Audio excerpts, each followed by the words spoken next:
Hello friends, welcome back. In this video, I'm going to show you how to change fonts on iPhone iOS 18 with few steps. So let's start the video without wasting time. I'm Imran and you are watching my channel Bukhari Tech. If you are new on my channel, please subscribe first and press bell icon for more updates. So firstly, open your settings. Now scroll down and tap on General. Scroll down. You can see here fonts option on the screen, so tap on fonts. You can see here two main sections, system fonts and my fonts. So tap on my fonts. You can see here no fonts installed. So if you want to new fonts installed, so simply open App Store.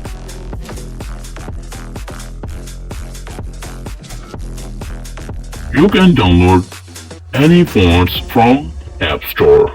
So go back. So now see system fonts. Tap on system fonts and scroll down. You can see here a list of fonts in your device. Scroll down. So suppose that I want to dash font install. Tap on add and install. Wait few seconds. Now this font is installed and add. Tap on font and check this. You can see here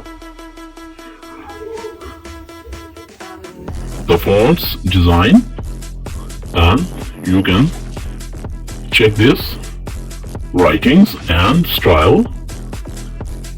Yes, so go back.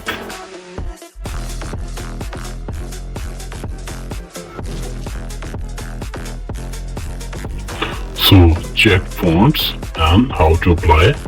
Tap on mail.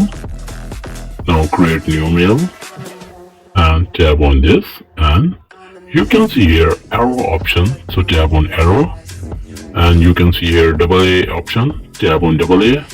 So tap on default fonts. So you can see here fonts list is enabled and you can select any font. Tap on chalkboard SE. So tap on cross. You can see here I'm typing. This font is changed and you can any typing. Suppose that you can see here fonts are changed and useful. So go back. So friends, after watching this video, I hope you know how to change fonts on iPhone iOS 18 very easy and in few steps. So if the video is helpful for you, please subscribe my YouTube channel and press bell icon for more updates. Thanks for watching. Allah Hafiz.